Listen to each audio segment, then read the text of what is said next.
Welcome back to New Voices, Old Stories. If you're just joining us, we've been chatting to storyteller Padraig Dooney about the ways to bring Irish myths to new audiences. But who are these new audience?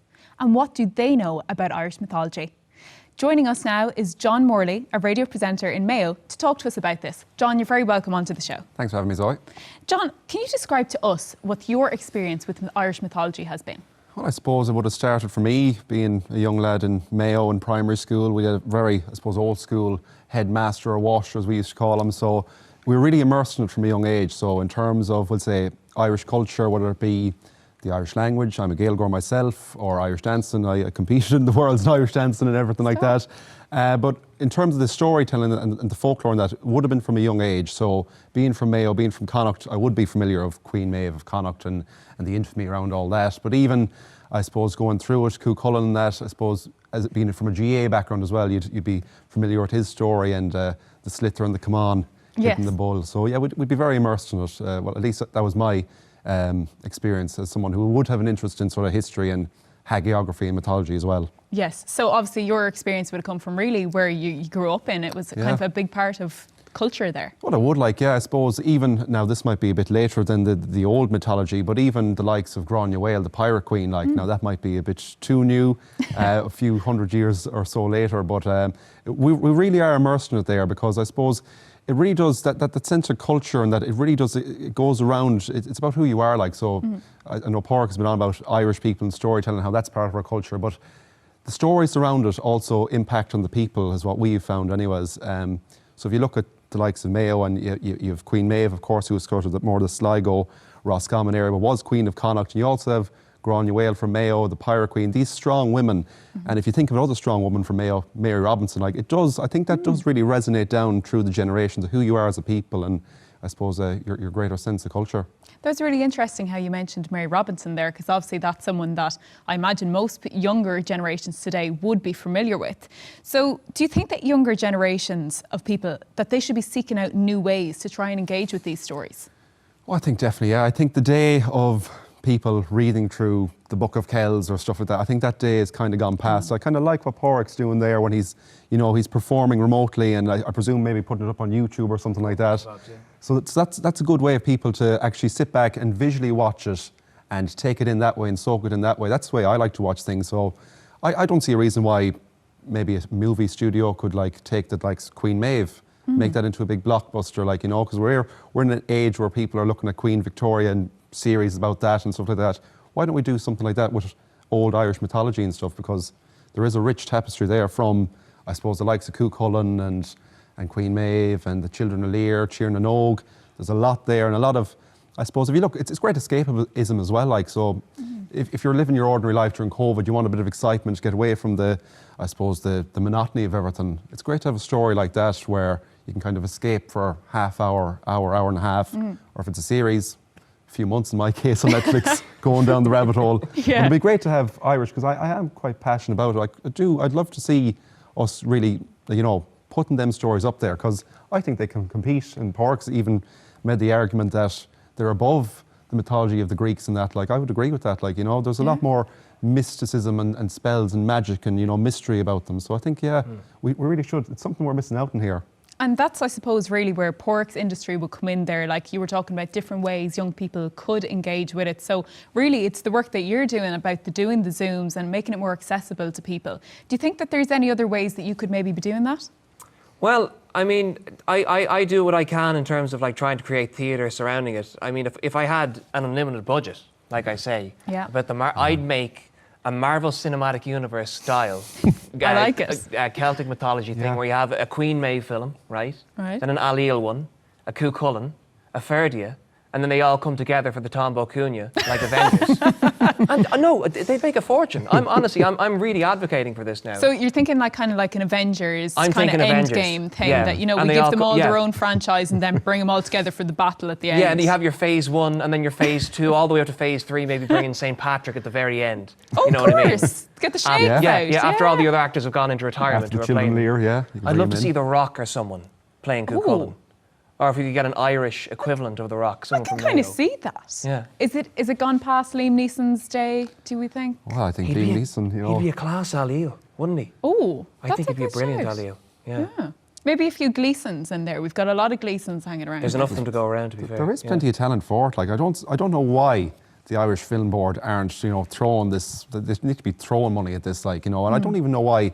Like America, we're on about the diaspora every year. Like, why isn't there like a big Irish American like film studio, like organizer or owner just throwing money at this, like, because, and even then, like the runoff from that could be huge, like in terms of like, I suppose getting money back into, like, I know Connacht, we're always crying out for money. If we got a Queen Maeve movie and filmed it in Westport and Yes. Sligo and Benbulben and that, it'd be great for everyone, like, and it's a rich tapestry to tap into. And do you think they're missing out on an opportunity there that they could be utilising? Like we see the likes of Game of Thrones and those big ones at the moment.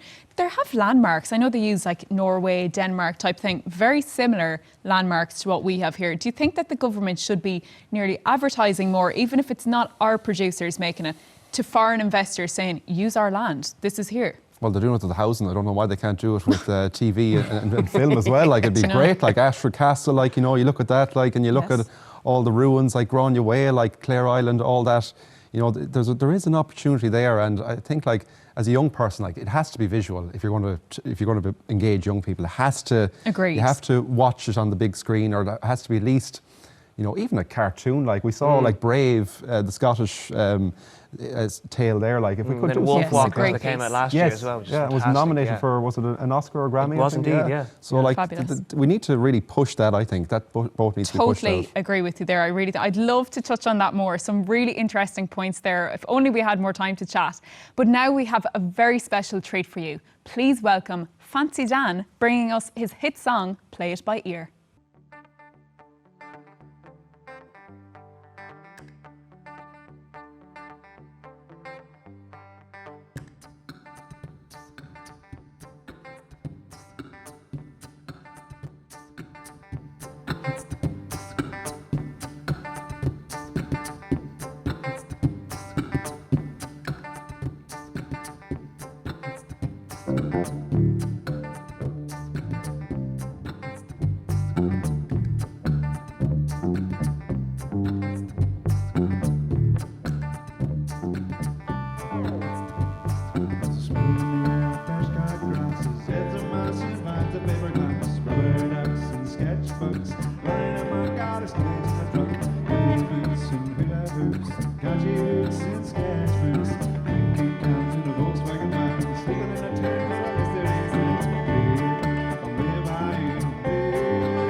That was Fancy Dan with Play It By Ear.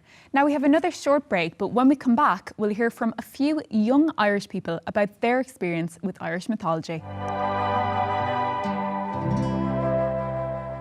Welcome back to New Voices, Old Stories. In just a few moments, Padraig will perform a telling of the incredible Irish legend. But first, let's see what some young Irish people think about Irish mythology.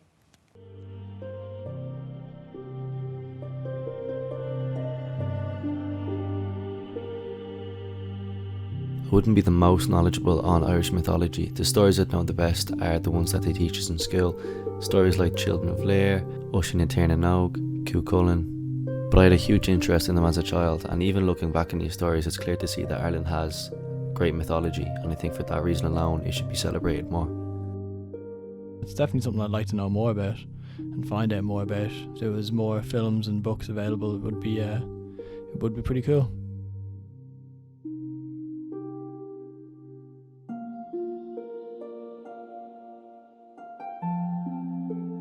I guess I've always been really interested in Irish mythology. It's so interesting, like we've so much history, we've so much stories, like it's so ingrained in our culture. I wish that it was a bigger part of my childhood, just so I can, pass those stories down to the next generation of people. Being from Sligo myself, I have a deep connection to the legend and history of Queen Maeve. I love that my home is directly connected to one of our country's traditional legendary tales and figures.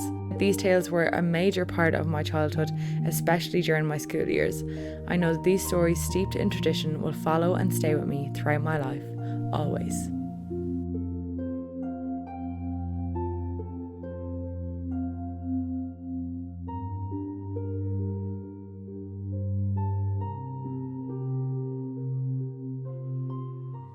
I thought it was really interesting there that one of the girls actually said she wished that she have learned more and knew more about it so she could pass it on to her children. Do you think that we don't know enough about our own Irish myths?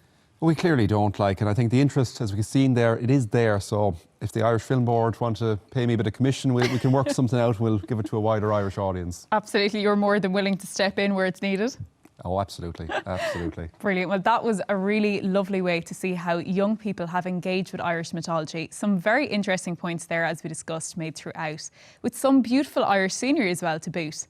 Now for the main event. Let's go back to ancient Ireland to listen to a retelling of the Raid of Cooley. Our story today is about Cú Chulainn and his battle with his best friend, Ferdiad. Padraig, take it away. Cú Chulainn, the hero of Ulster, stood at the ford of Cooley, ready to face an entire army single-handedly, all for the sake of a single bull. The army in question belonged to Queen Maeve of Connacht, enraged at her husband's possession of a white bull of awesome strength. She had set out to capture the fabled brown bull of Ulster at any cost. Fortunately for Maeve, the King of Ulster had chosen this moment to force the goddess Macha to race her chariot while pregnant. In retaliation, she struck both the king and his army down with stomach cramps that eerily resembled childbirth, all except Cú Chulainn. Though he was the best warrior in Ulster, Cú Chulainn knew that he could not take on Queen Maeve's army all at once. He invoked the sacred rite of combat in order to fight the intruders one by one. But as Queen Maeve's army approached, one thing worried him the most.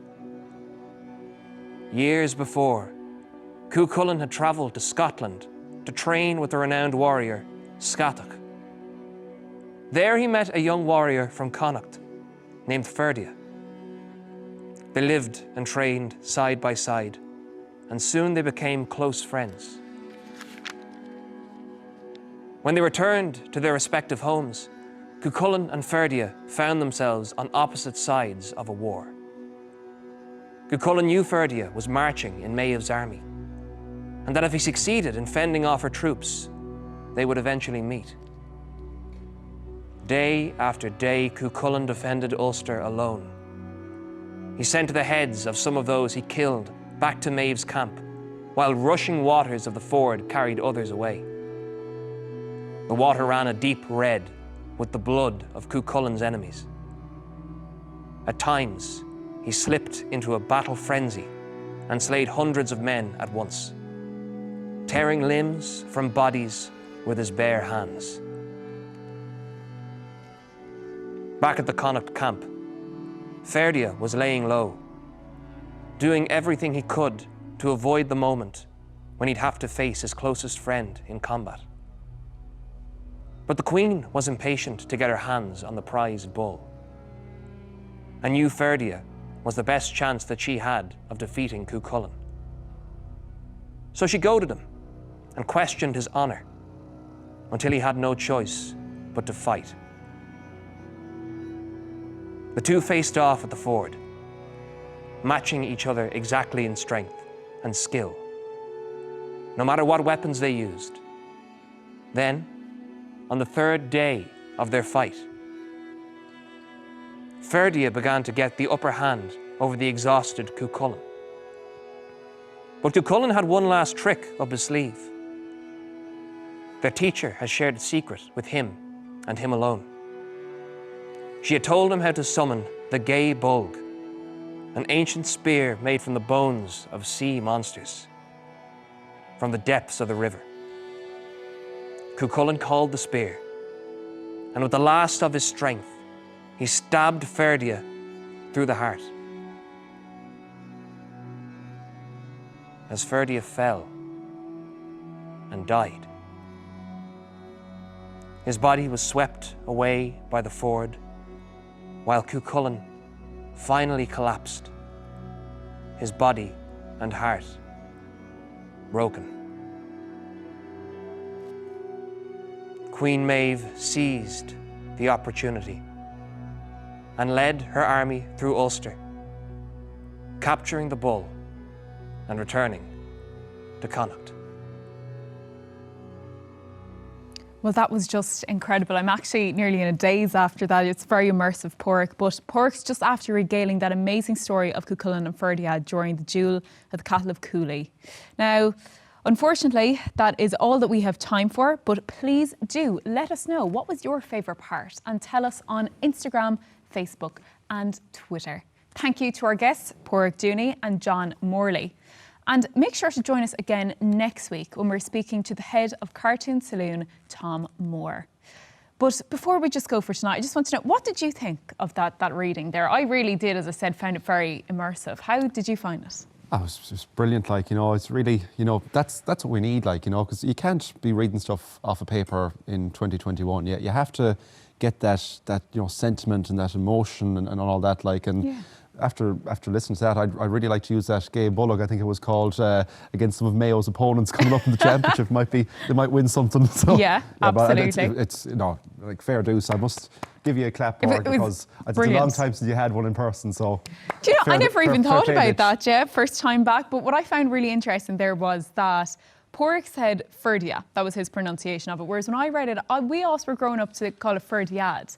Do you think, I find that with the different dialects in Ireland, that we do say things differently. How did you learn it to say that one? I suppose Connacht Gaeilge would be Ferdiad, or I suppose, yes. Yeah, there would be, you would pronounce the D, but like, I suppose there's differences between the Ulster Irish as well, so when you listen to the Donegal person, all the differences. Yeah. Who knows? Maybe that's how. Let's just say that we're both right. There was no one wrong in that situation. But thanks a million. And as I said, please do join us next week because we're going to have a really exciting guest on, the head of Cartoon Saloon, Tom Moore. Thank you so much for joining us. Good night.